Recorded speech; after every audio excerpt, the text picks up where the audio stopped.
Cietumā Čirikam sākumā gāja tīri labi. Neviens gals viņam nekāp un neaiztika.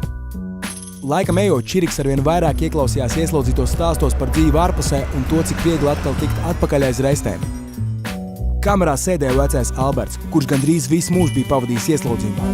Bija kļuvis par rūdītu noziedznieku un ar to arī lepojās. Kāpēc Alberts visu laiku atgriezās cietumā? Nu ne jau savas vainas dēļ. Vainīgi bija prokurori, tiesneši un, protams, valdība, kas neļauj dzīvot tā, kā viņam gribas. Tā kā sēdēšana kamerā kopā ar Albertu nebija interesanti, Čiriks iesaistījās kokapstrādes nodarbībās. Izrādījās, ka viņam ir ķēriens uz koka darbiem.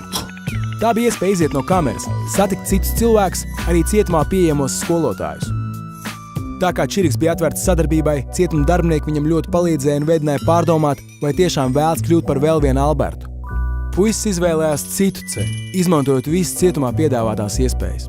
Cietumos strādā apmācīts personāls, kuru mērķis ir palīdzēt novērst iemeslus, kur dēļ persona izdara noziegumus, palīdzēt ieslodzītiem pēc soda izciešanas iekļauties sabiedrībā un darba tirgū.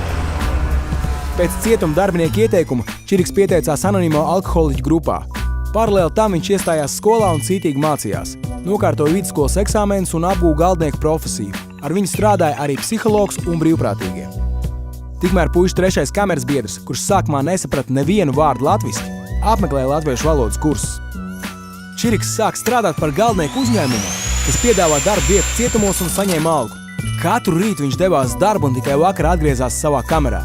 Tikmēr Alberts nedarīja neko un turpināja nīkt bezdarbībā.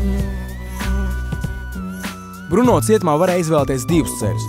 Pēc atgriešanās brīvībā turpināt veco dzīvi, kas neizbēgam agrāk vai vēlāk atkal novest ieslodzījumā, vai arī izmantot cietumā piedāvātās resocializācijas iespējas.